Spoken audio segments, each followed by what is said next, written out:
Y hoy nos toca ver o empezar, que esperaba yo dedicarle unos 2 domingos a este tema, es muy importante, muy interesante. Vamos a ver un tema diferente y vamos a ver ciertas cosas que están cambiando con respecto a los evangelios. Es muy tenue el matiz que da el Señor y que dan los evangelistas a los evangelios, pero ahí lo vamos a notar. Es muy interesante.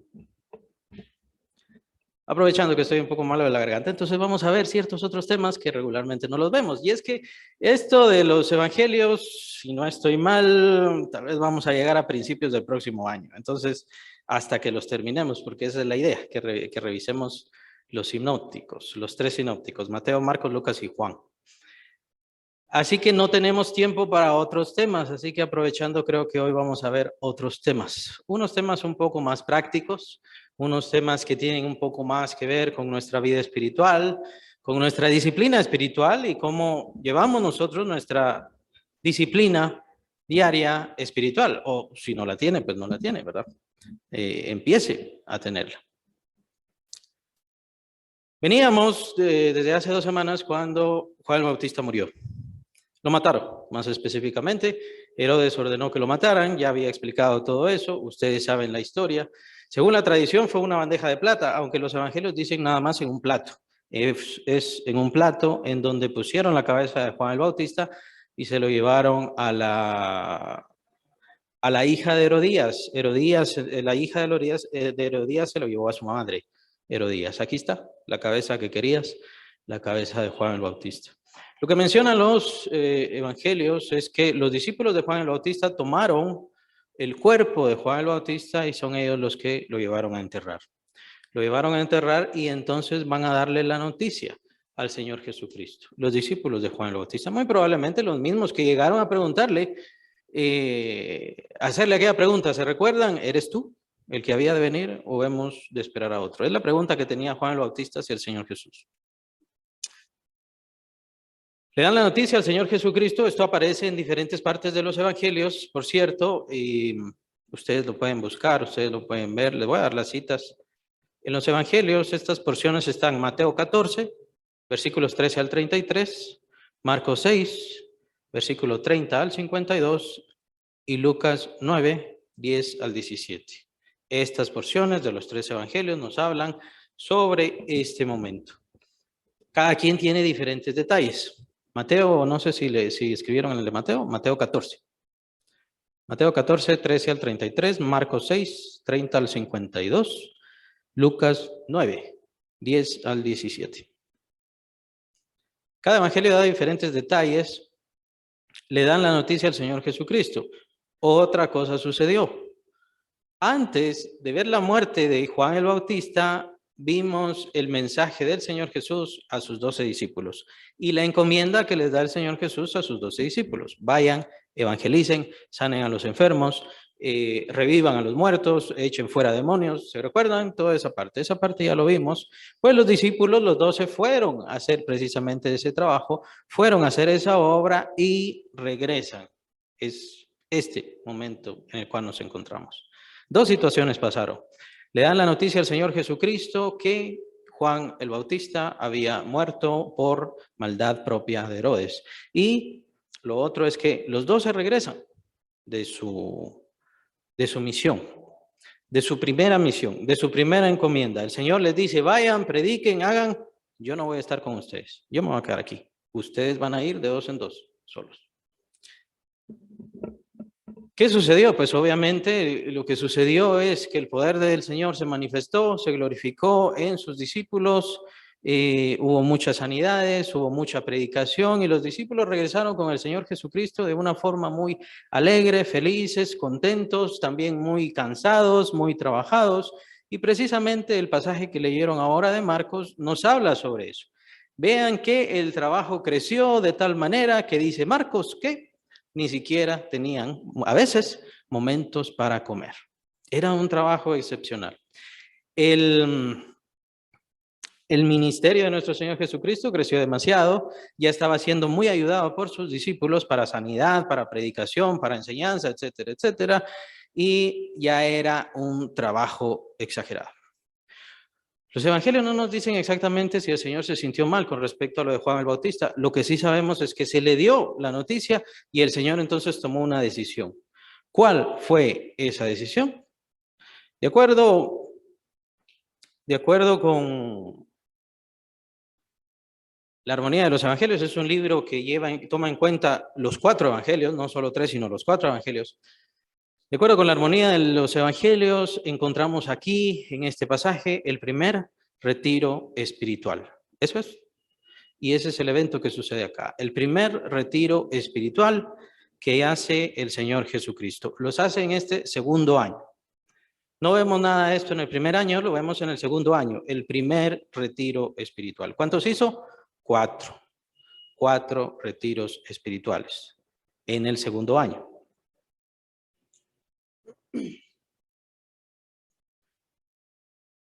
Hace algunos años, antes de la pandemia, me preguntó una hermana por qué nosotros no hacíamos retiro espiritual en la iglesia.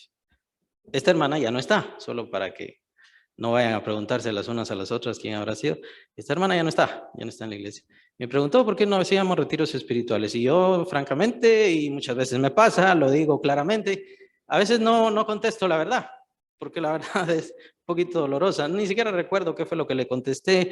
Creo que algo así como que no había tiempo, todavía no había oportunidad, no había mucha gente. No sé, no recuerdo qué le contesté, pero eso no es la verdad. La verdad es que hace falta estar preparado para hacer un retiro espiritual. Un retiro espiritual no es cualquier cosa. Un retiro espiritual no es algo que se me ocurre. Un retiro espiritual no es algo que pienso, algo que necesito y se acabó, entonces lo voy a hacer. Y se consigue. Pues no, la verdad es que no se consigue. Lo cierto es que lo que ahora llaman retiro espiritual, lo que en este tiempo llaman retiro espiritual, por lo general es un paseo. Un ir y distraerse. Lo cual está bien, perfectamente bien. Es bueno distraerse, es bueno viajar, es bueno no estar centrado en el trabajo todo el tiempo, es algo excelente. Lo que pasa es que no es retiro espiritual.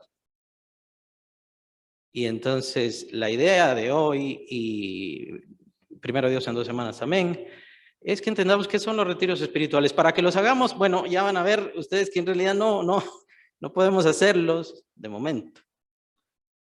De momento no. Hace falta estar preparado para un retiro espiritual, como lo hizo el Señor Jesucristo. Entonces, tenemos el pasaje de Marcos, que ya hemos leído, pero tengan sus Biblias abiertas en Marcos.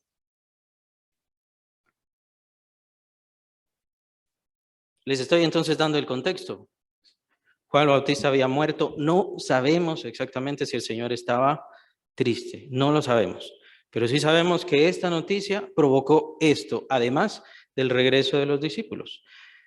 Dice versículo 31, Marcos 6:31.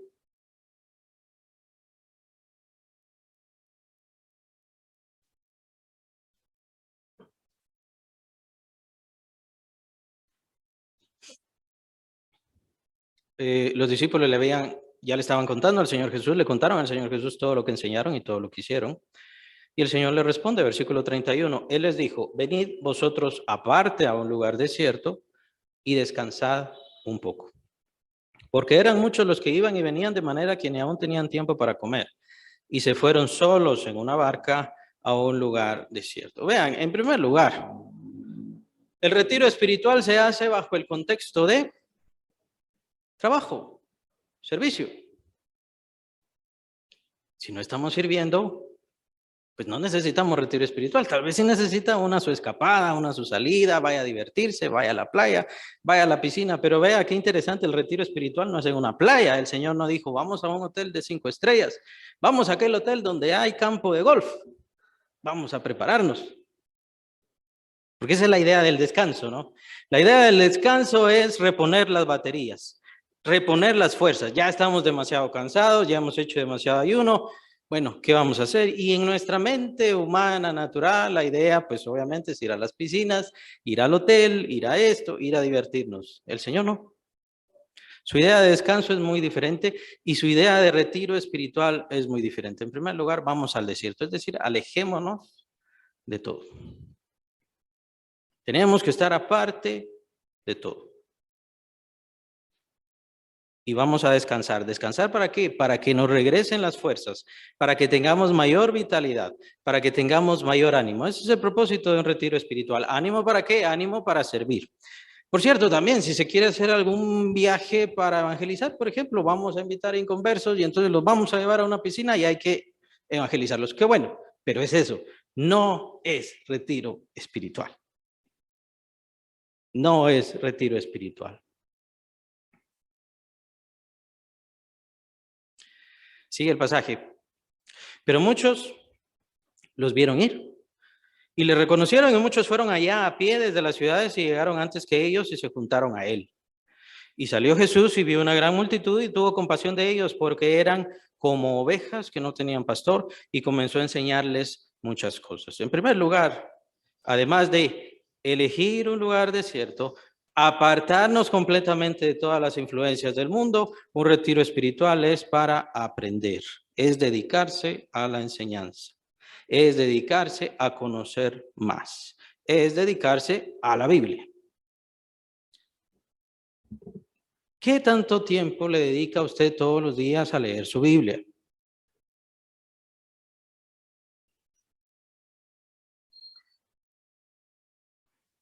Porque si usted me dice, pues solamente leo un capítulo diario, entonces ¿para qué quiere un retiro espiritual? Un retiro espiritual donde no va a leer un capítulo, sino va a leer un libro, va a leer dos, va a leer tres, o tal menos tendría que leer tres en ese retiro espiritual. Dedicarse a la palabra de Dios, dedicarse al conocimiento del Señor. ¿Qué tanto le dedica al estudio de la palabra de Dios? Aparte es leer la palabra de Dios, ¿qué tanto le dedica al estudio de la palabra de Dios?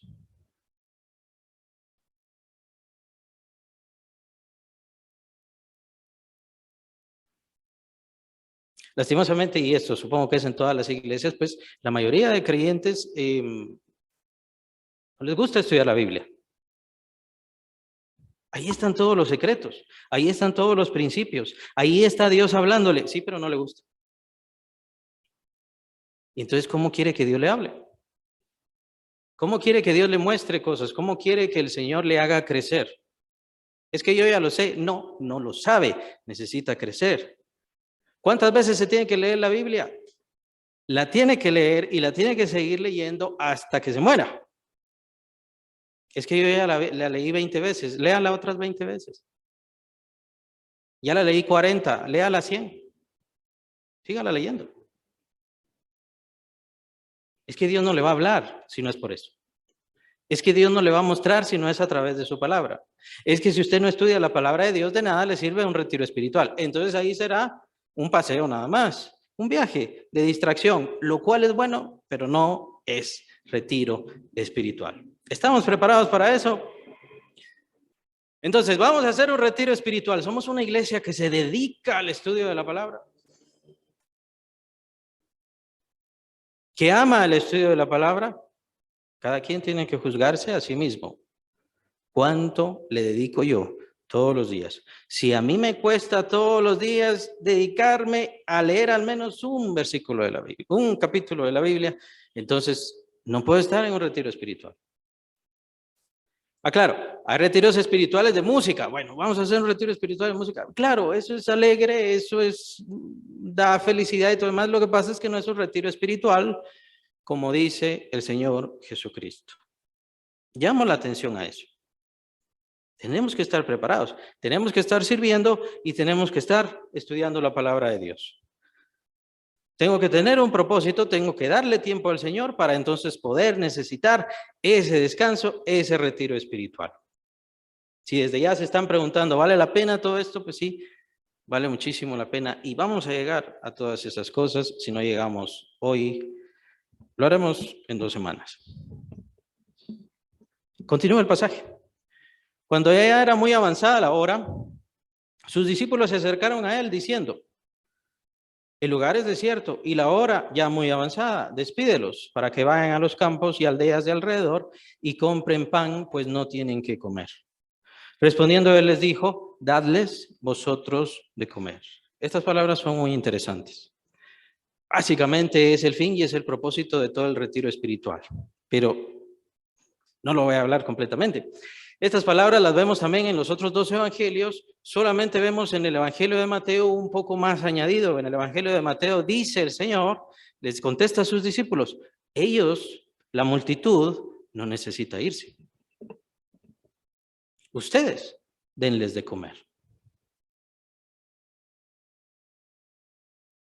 Ustedes denles de comer. Ahora, imaginemos que estamos adentro de ese retiro espiritual. Imaginemos que estamos ahí y somos uno de los discípulos del Señor Jesucristo. ¿Cuál habría sido su respuesta si el Señor les dice eso?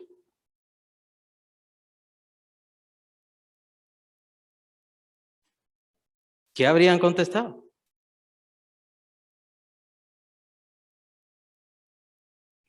Vean, es muy interesante esta situación de la relación y de la comunión con Dios. ¿Por qué? Y este es el detalle que empieza a manifestarse acá en los evangelios. Muy interesante. Es de forma tácita, pero empieza a manifestarse. El Señor Jesucristo empieza a desafiar a sus discípulos. El Señor Jesucristo empieza a integrarlos a su obra, integrarlos a su poder, integrarlos a su estado y, si quieren llamarle, su dimensión, su forma de pensar, su forma de comprender.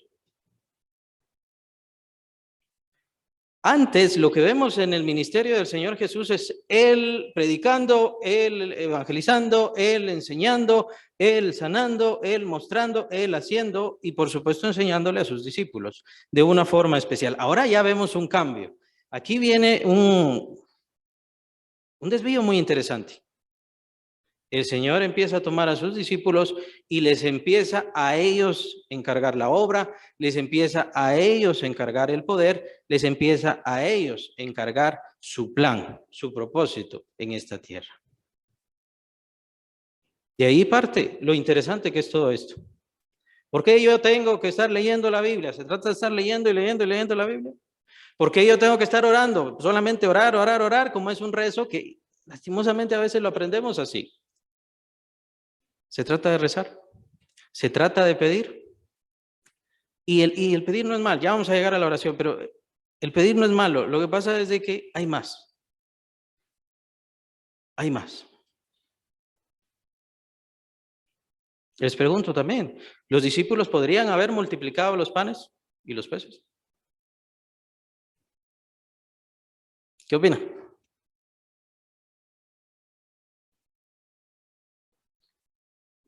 ¿Será que Jesús les dio el poder a sus discípulos de multiplicar los panes?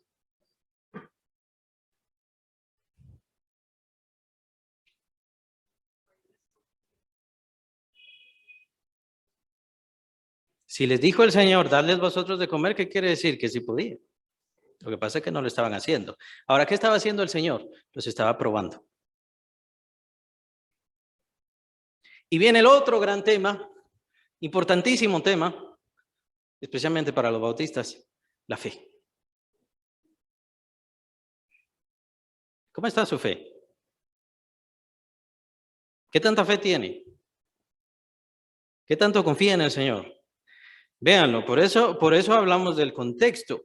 Ellos vieron muertos, no sabemos cuántos, pero el Señor lo dice así y eso fue lo que hicieron. Ese es el testimonio que dan los evangelios. Vieron muertos y los levantaron, los regresaron a la vida. Vieron enfermos y los sanaron. Ahora se encuentran con una multitud, unos cuantos panes, unos cuantos peces y entonces no saben qué hacer. Es lo único que pueden decirle al Señor. Ellos le dijeron, versículo 37 al final, ellos le dijeron que vayamos y compremos pan por 200 denarios y les demos de comer. Entonces el Señor entendió que no entendieron, que no tenían fe, que no habían comprendido. Venían de sanar enfermos, venían de echar fuera demonios, venían de hacer cosas maravillosas en el nombre del Señor Jesús. Cuando el Señor les presenta un desafío, entonces ellos no supieron qué hacer. Es que ni siquiera le dijeron al Señor cómo. Vean los tres evangelios. Los tres evangelios no dicen, bueno, y Señor, ¿y cómo? Le empiezan a dar a Él sus respuestas, su modo, su forma de ser. ¿Será que el Señor les estaba diciendo, sí, vayan a conseguirse ese montón de denarios y vayan entonces a comprar pan? Es una respuesta ilógica. Los discípulos estaban en su forma de pensar, en su medio de pensar, y así trataban de vivir esa vida espiritual. De vivir esa vida espiritual de desafío. La vida del Señor Jesús es una vida de desafío. Cuando nosotros nos disponemos a ser discípulos de Cristo, el Señor nos va a desafiar, el Señor nos va a provocar. ¿Eso quiere decir que yo lo puedo hacer? No, el Señor va a provocar. ¿Qué tan fuerte es mi fe? Por cierto, ¿en qué radica la fe? Ahí está. ¿Cuál debe ser la base de nuestra fe? Existen algunos religiosos que por causa de su rezo, mucho rezo, mucho rezo, mucho rezo, ahí tienen su fe. Existen algunos religiosos que se ponen ciertas cosas, hacen ciertos ritos, hacen ciertas cosas y por medio de esos ritos es entonces que echan fuera a los demonios. Ahí es donde ellos ponen su fe. No voy a hablar de la fe con respecto a si es o no es en este momento, ya lo he hablado en los discipulados y ustedes tienen que entenderlo. Hay quienes ponen su fe en los ritos, hay quienes ponen su fe, perdón, hay quienes ponen su fe en estar en la iglesia, por cierto. Es muy interesante. ¿En dónde va la fe? ¿En dónde radica la fe?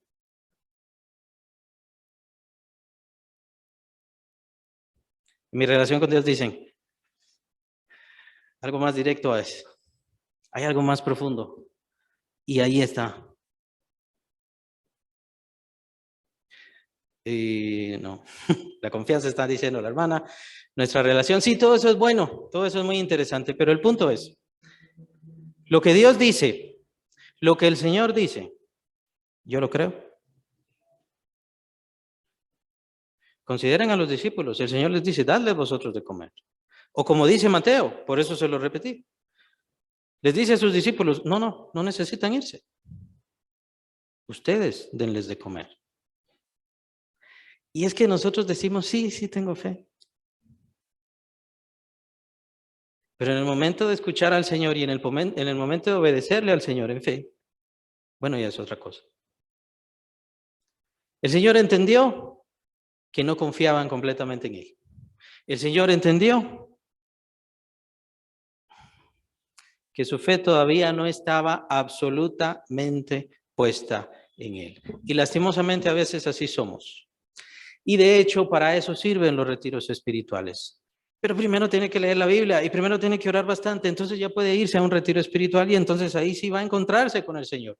Yo les decía eso hace 2 semanas, bueno, ¿en serio quiere hacer un encuentro? O los famosísimos encuentros, supongo que son encuentros con Cristo, no va a ser con qué otra cosa, ¿no? Con Buda no se va a encontrar con el Señor Jesús, ese es el principio. ¿En serio quiere encontrarse con el Señor Jesús? Porque si usted se encuentra con el Señor Jesús, si usted discierne verdaderamente la presencia del Señor Jesucristo, usted va a dejar su vida atrás.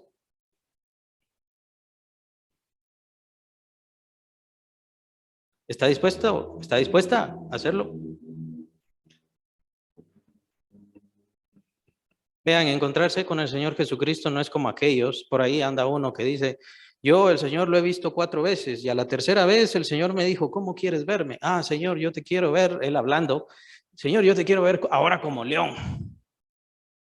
Ahora sí como el león de Judá, así es como yo te quiero ver. 4 veces, ver al Señor, 4 veces, estar en su presencia, 4 veces y no cambiar, y seguir igual.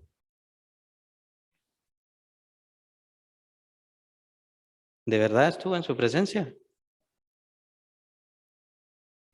¿De verdad está con Él? Y estar delante del Señor, el Señor nos desafía. El Señor nos muestra nuestra fe o, lastimosamente, nuestra falta de fe. Con esto no quiero decir entonces que no son creyentes o que no son salvos, simplemente es la relación con Dios. Estar verdaderamente con Dios significa que Él va a mostrarnos qué es lo que sentimos, qué es lo que pensamos, qué es lo que entendemos. Yo le digo al Señor, sí tengo fe, pero Él me va a mostrar. Él me va a demostrar. Ni un discípulo dijo cómo, todos empezaron a buscar la forma natural de hacerlo. pero estaban en ese ambiente del Señor, en ese lugar con el Señor, en esa presencia del Señor. Por cierto, el Señor no les dice específicamente que oren en este momento. Cuando el Señor entonces hace este milagro, ya vamos a hablar de ese milagro, cuando hace este milagro de la multiplicación de los panes y de los peces, el Señor obviamente los alimenta, ustedes ya saben la historia, varias canastas llenas se recogieron aparte, ya todos habían comido, de hecho eran más de 5,000. Los evangelios mencionan que apenas eran 5,000 hombres, habían más niños, habían más mujeres, y todavía así se recogió una gran cantidad. Al terminar este milagro, el Señor entonces despide a la multitud y entonces Él se va a orar. Que por cierto es cuando ora toda la noche. Regresa como a las 3 de la mañana, es cuando baja de un monte, de ese monte que estaba orando, y es entonces cuando va a buscar a sus discípulos. Creo que en este momento no voy a ver lo de que Jesús caminó en agua. Lo vamos a dejar para dentro de 2 semanas. Es decir, nos vamos a tomar 2 semanas de retiro contemplando esta situación con el Señor Jesús. Los discípulos no oraron, pero el Señor Jesús sí oró. ¿Qué nos está diciendo el evangelista ahí? O los evangelistas. Es muy interesante. Los evangelistas nos están diciendo de forma tácita, la oración es estar con el Señor. ¿Por qué ellos no necesitaban orar en ese momento? ¿Por qué no se nos muestra en ese momento el Señor diciéndoles, miren, quiero que se pongan 5 horas de ayuno y de oración en este instante? Oren y oren y oren y oren y oren. ¿Por qué? Porque ahí estaba el Señor. Porque ahí lo estaban oyendo, porque ahí lo estaban viendo. Es lo mismo que dice el Señor con respecto al esposo. ¿Por qué van a estar de duelo cuando le hablan de los ayunos y la oración y así prueban al Señor y a sus discípulos? ¿Por qué ellos no oran? ¿Por qué ellos no ayunan? Si aquí estoy yo, dice el Señor. Yo soy el esposo. ¿Para qué van a orar? Solo tienen que estar conmigo. Ese es el fin de la oración. Y se lo repito, casi hasta el cansancio. Miren, hermanos, no es malo pedir. No es malo pedir. Pero eso no es la oración. Es bueno y es parte de la oración. Pero no es el fin de la oración. Que por cierto, entonces, ¿cuánto le dedica a la oración? ¿Le dedica 15 minutos a la oración? ¿Le dedica media hora a la oración? ¿Le dedica 1 hora a la oración todos los días? Porque si no, entonces, ¿para qué necesita un retiro espiritual? En un retiro espiritual en donde va a mínimo orar unas 5 horas. Si no, no es retiro espiritual.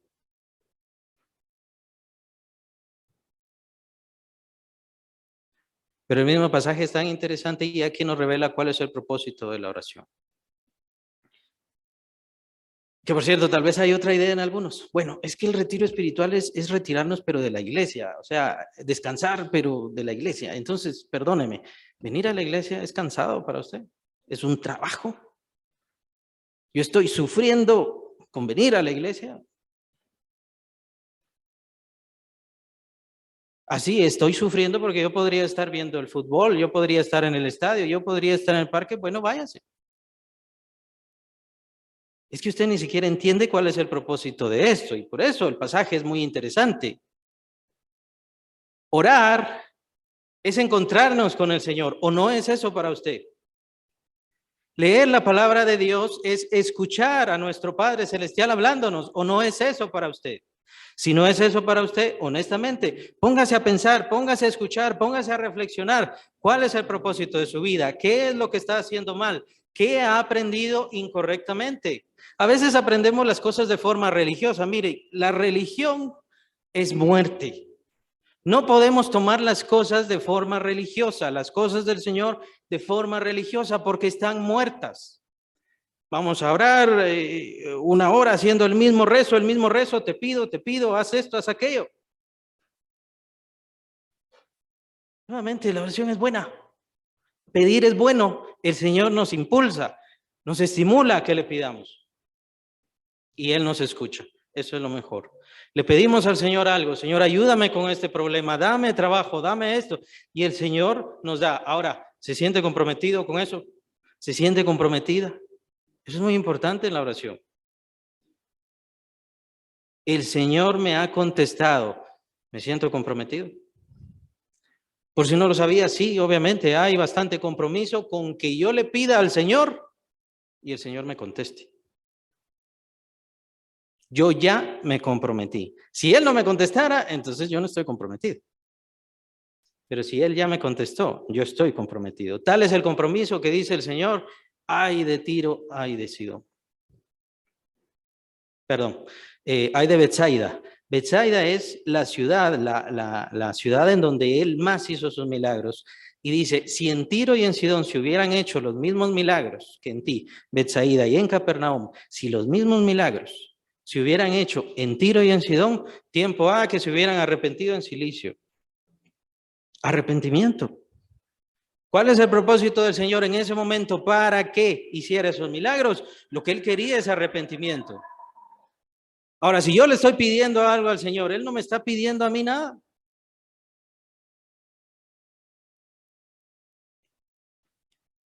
Vean, hermanos, discúlpenme, la idea es de que a veces pensamos que el Señor no nos compromete, que el Señor no nos pide. Ya estuvo, ya nos dio a su Hijo y vivamos felices la vida para siempre. Estamos comprometidos. Estamos comprometidos con el Señor desde el momento en que recibimos su sangre. Bueno, desde ya todo el mundo está comprometido con el Señor. No importa lo que diga el mundo. Todo el mundo será juzgado por el Hijo de Dios. ¿Por qué? Porque Él vino a entregar su vida y su sangre por todos. Y todos serán juzgados por el pecado de rechazar al Hijo de Dios, sin importar familiar de quien sea. Todos serán y todos estarán bajo el juicio de Cristo. Este es el tiempo de la misericordia. Este es el tiempo de la piedad. Este es el tiempo de la bondad. No es una religión más. El Hijo de Dios es el enviado de Dios y solamente es Él. Él es el ungido. Vale la pena decir que dejemos de llamarle a otros ungido. Ungido es Mesías. Mesías es Cristo. Cuando decimos a alguien, ay, es que va a venir el ungido a hacer campaña, estamos diciendo Cristo. Ese es un Cristo. Solamente uno vino, solamente un ungido, solamente un Mesías. Y Él murió por todos y cada uno de ustedes. Y por esa sangre todos y cada uno de nosotros hemos sido comprados. Así que no es cuestión de que si quiero o si no quiero. Si me gusta la Biblia o si no me gusta la Biblia, por supuesto que tiene que darle tiempo. Si me gusta orar o no me gusta orar, tiene que darle tiempo, tiene que crecer. Si me gusta ofrendar, diezmar, dar al Señor o no, participar, eso es un honor. Y no es cuestión de que como sirvo no tengo que diezmar, no es cuestión de eso, eso es religiosidad. Eso es mentira. Todos tenemos que darle al Señor de todo. Porque le debemos todo. Pero el Señor no nos dice, te quiero aquí en la iglesia todos los días. El Señor no nos dice, te quiero orando en todo el día. No nos dice eso, apenas nos dice una porción. Empieza poco. Ya vas a ver. Ya vas a ver lo que yo voy a hacer en tu vida. Ya vas a ver cómo me voy a manifestar en tu vida. Pero saben, hermanos, lastimosamente veo incluso niños que han participado en la escuela dominical que no saben orar. Siguen pidiendo en nombre de Dios. ¿Y no se dan cuenta lo importante que es eso? ¿Cómo tenemos que orar? Para empezar están los principios de nuestro Señor Jesucristo, el orden. Tenemos que pedirle al Padre en el nombre del Señor Jesucristo, en nombre. Yo me llamo Pablo David. Yo no le puedo pedir a la hermana Marta, fíjese que Pablo David me dijo que me diera un lapicero. Se extraña, ¿no? Pero yo sí le puedo pedir a la hermana Marta me dijo la hermana Lili que por favor me diera un lapicero. Ahí sí se entiende, ¿no? Hay coherencia. No podemos pedirle a Dios en nombre de Dios. No podemos orar a la Trinidad en nombre de la Trinidad. Y en parte es falta de fe. No voy a usar tal vez, no sé, No voy a usar el nombre de Jesús porque el nombre de Jesús está solito, el nombre de Jesús. Entonces mejor le voy a añadir el nombre del Padre, el nombre del Hijo y el nombre del Espíritu Santo. Ahí sí está fuerte. No, el nombre de Cristo. Y le voy a dar otra imagen muy interesante, muy importante. Por favor, entienda. Abraham, este patriarca tan importante, cuando oraba al Señor hacía algo muy especial. Siempre que oraba al Señor hacía algo muy especial. Lo que él hacía era subirse a un monte. Si en ese momento ya tenía altar, usaba el altar. Si no, si era la primera vez que llegaba, recuerden que él era nómada. Estuvo en varios lugares, estuvo en diferentes lugares. Entonces, lo que hacía primero era construir el altar y entonces hacía un sacrificio. En ese sacrificio y en presencia de ese sacrificio era que venía la presencia del Señor. El Señor se manifestaba a hablar con Abraham. ¿Por qué necesitaba el sacrificio? ¿Hay otras oraciones que tuvo? Sí, por supuesto hay otras oraciones que tuvo, pero ¿por qué necesitaba el sacrificio? Necesitaba el sacrificio porque el sacrificio era el símbolo del Señor Jesucristo, el intermediario. Tenía que haber un intermediario, es el mismo principio que vemos con Abel, ¿se recuerdan? Aquel que mató a su hermano Caín por envidia. Es el mismo principio, desde entonces lo tuvieron, el diablo lo ha tergiversado. Desde el principio, la idea del sacrificio siempre fue la señal del Hijo de Dios, que sería intermediario entre Dios y los hombres. Esa es la razón por la cual nosotros ya no sacrificamos animales. Nuestro sacrificio, el Hijo de Dios, nuestro intermediario, esa sangre que nos ha limpiado, esa sangre que nos ha reunido con el Padre Celestial, ya se ha cumplido, ya se ha derramado. Es por eso que nosotros no necesitamos nuevos pactos, nuevas formas, nuevos medios ni nuevas revelaciones. Hermano, usted solo necesita pedirle al Padre Celestial en el nombre del Señor Jesucristo y el Padre Celestial le va a dar conforme a su conveniencia. ¿Por qué? Gracias a Dios. Él es soberano. Él sabe qué es lo mejor para nosotros. Él tiene un plan para nosotros. A veces dice sí, a veces dice no, pero Él está ahí siempre escuchándonos. Gracias a ese intermediario. Nosotros ya no tenemos que purificarnos, hacernos un lavado especial. Eso aparece en el Antiguo Testamento. La mujer embarazada, cuando termina su embarazo, entonces no podía llegar al templo porque era inmunda y tenía que lavarse y esas cosas. Nosotros no tenemos que hacer nada.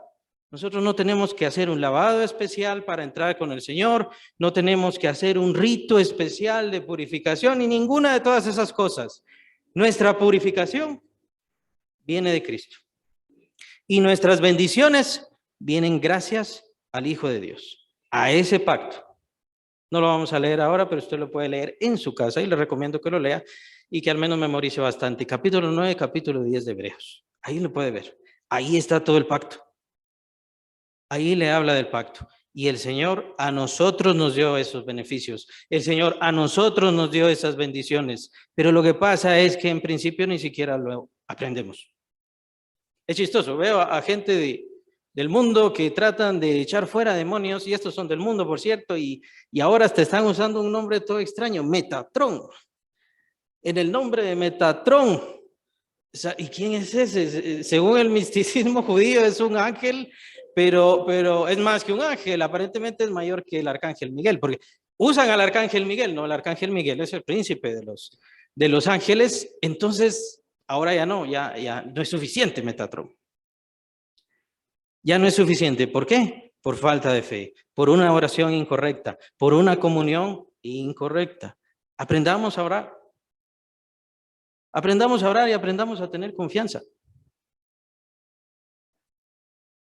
Al pedir al Padre en el nombre del Señor Jesucristo, nos estamos escudando y refugiando en toda la obra salvadora y maravillosa que hizo el Señor Jesucristo. Los apóstoles dicen que toda bendición se nos ha entregado en los lugares espirituales gracias a nuestro Señor Jesucristo. Así que es gracias a Él que vienen todas esas bendiciones. No tenemos que comprarlas, no tenemos que pagarlas, pero sí tenemos que sujetarnos. Sujetarnos. ¿Y cómo entró en oración? En primer lugar, hermanos, todos hacemos lo malo. Arrepintámonos. Dejemos de hacerlo. Busquemos ya no hacerlo más. Comprometámonos con el Señor y que el Señor nos purifique, específicamente a través de su palabra, que es otro tema muy interesante. ¿Por qué el creyente necesita la palabra de Dios? No, es que yo le leí una vez y ya me harté. ¿Por qué el creyente necesita la palabra de Dios? Porque la palabra de Dios le purifica, le limpia el alma. Hay cosas que usted ni siquiera se da cuenta, hay cosas que usted ni siquiera entiende, pero como no lee la Biblia, no la va a entender. ¿Usted cree que por oír mensajes va a lograr captar todo el mensaje que el Señor tiene para usted? No. De hecho, esa es la razón. Mis mensajes son más, haga, vaya a hacer, necesita estudiar, necesita entender. Ese es mi propósito. Que usted salga de aquí motivado para dedicar su vida y gran parte de su vida o más de su vida al Señor. Entregarse más a Él. No sirve de nada pedirle al Señor, buscar al Señor, pero yo hago lo malo. No sirve de nada. No sirve de nada ofrendar o diezmar y consagrar esa parte al Señor si el resto lo uso para lo malo. Es ilógico.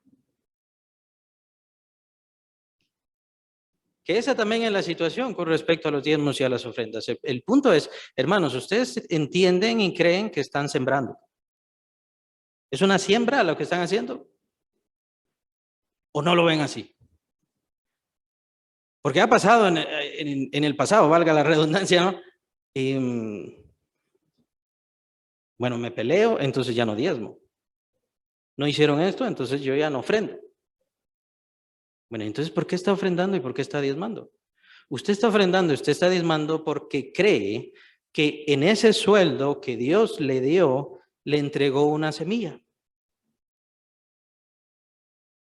Esa semilla usted la va a plantar en la obra de Cristo, porque tiene que ser en la obra de Cristo. Si usted quiere darle a los enfermos, si quiere darle a los pobres, eso es, ahí sí la limosna. Ahí sí se llama limosna, pero Dios no es limosnero. A Dios es un honor lo que usted le da y usted hace. Y es el honor que tenemos todos de participar en la obra de Cristo. Y el Señor lo ve. El Señor ve todo. Pero me cuesta, dirá alguno, me cuesta. Fíjese que el apóstol dice, conforme fueron bendecidos en la semana. Conforme fueron bendecidos en la semana, o en la quincena, o en el mes. El apóstol no está diciendo, ¿qué tiene que dar? Conforme fue bendecido. Lo que sí dice Miqueas es, probadme ahora en esto. Esta parte es muy interesante. Probadme ahora en esto. ¿Ha recibido bendición? ¿Ha recibido cuidado? Por supuesto que hay muchos hermanos que podrían dar testimonio, bueno, yo he diezmado y entonces el Señor me hizo rico, pero la gran mayoría podemos dar testimonio, sí, yo he diezmado y ni siquiera de broma soy rico. Pero el Señor está conmigo. Y yo sé que el Señor bendice lo que tengo y multiplica lo que tengo, que precisamente viene al sentido del milagro, con lo cual vamos a terminar unos minutos más. Existen dos situaciones de creación.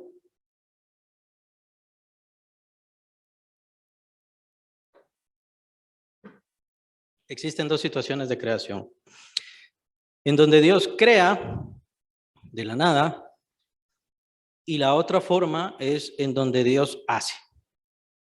La mejor forma de verlo ustedes es en el primer capítulo de Génesis. Lo pueden leer en cualquier momento, más adelante. En el primer capítulo de Génesis ustedes van a ver que Dios creó y que Dios hizo. Y también Dios formó. Esas son las dos formas hasta donde comprendemos que Dios crea. Dios crea de la nada, en la terminología teológica se llama ex nihilo, es una forma griega, ¿verdad? Y es crear de la nada, formar de la nada. En la otra forma es tomar ciertos materiales, tomar ciertas formas, tomar esto, tomar aquello y entonces multiplicarlo. ¿Bien?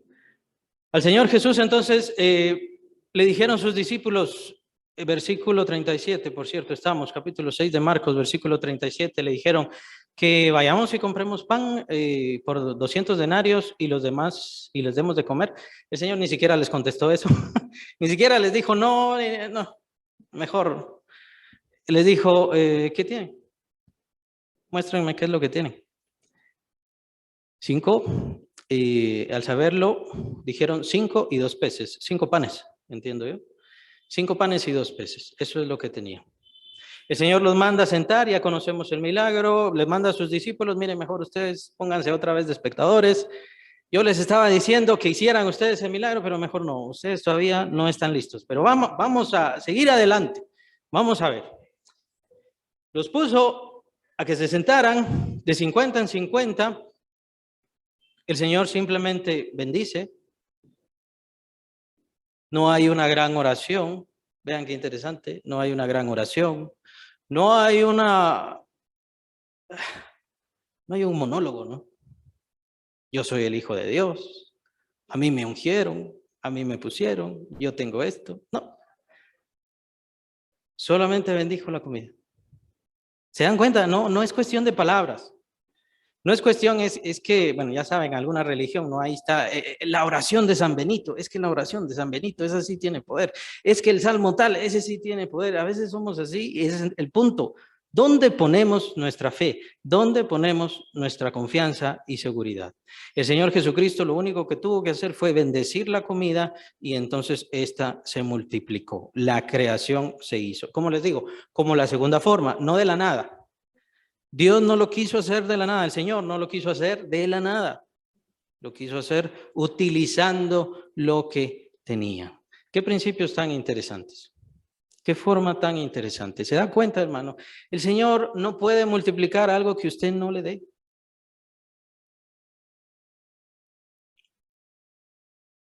Le pedimos salud al Señor. ¿Se ha puesto a pensar para qué? ¿Para qué quiere salud?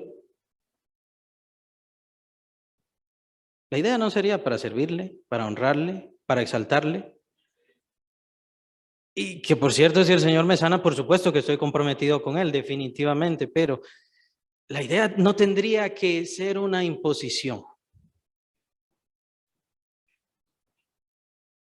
Y estoy bastante seguro con respecto a esto, porque yo soy diezmador y con respecto a los diezmadores casi podríamos pensar lo mismo. Estoy seguro que ustedes han visto el resto que les queda, ustedes han visto lo que han consagrado al Señor y el Señor se los ha multiplicado. Se los ha multiplicado en bendición, se los ha multiplicado en salud, se los ha multiplicado en cuidado, se los ha multiplicado con cuidado a su familia. No es una imposición, es porque el Señor está ahí caminando con ustedes. Y si el Señor tomó 5 panes y 2 peces y alimentó ¿a cuántos? 7,000 personas.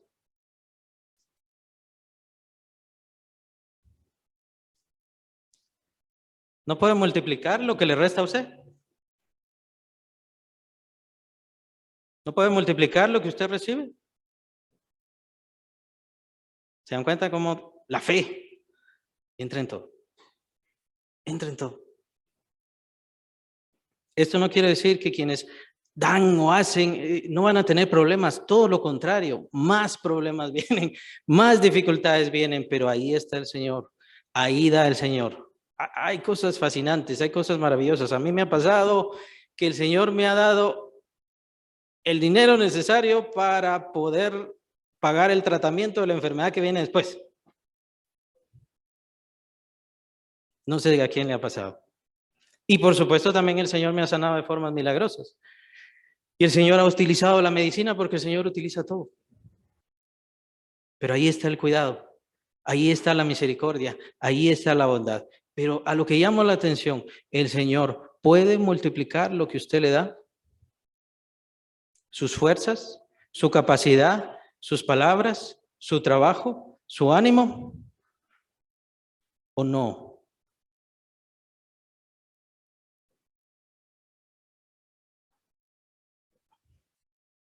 Vea que no es simplemente cosa de decir sí, es de lo que estoy haciendo. es de lo que estoy disponiendo. ¿Me da miedo que la economía se caiga? Ya van varios bancos cayéndose, de miles, de centenares de millones de dólares. ¿Cree usted que el Señor le dejará a usted caer? Es por eso, la Biblia es tan interesante, vean, las riquezas son inciertas, dice el Señor. No hay que poner nuestra confianza en las riquezas porque son inciertas. En este mundo, la orina corrompe, el ladrón mina y hurta, pero nuestra confianza en Él y nuestra fortaleza en Él tiene que permanecer. Ahora yo le pregunto, ¿está creyendo en ese Señor creador, en ese Señor multiplicador? Yo, Señor, te voy a dar esto y tú me vas a dar suficiente, me vas a dar bendición, me vas a dar todo lo que yo necesito. Ahí está la prueba de su fe. Es bueno, está bien si lo hace por disciplina. Es bueno, por supuesto. Y no voy a decir que no sea necesario, sí es necesario. Pero ¿en dónde está la fe?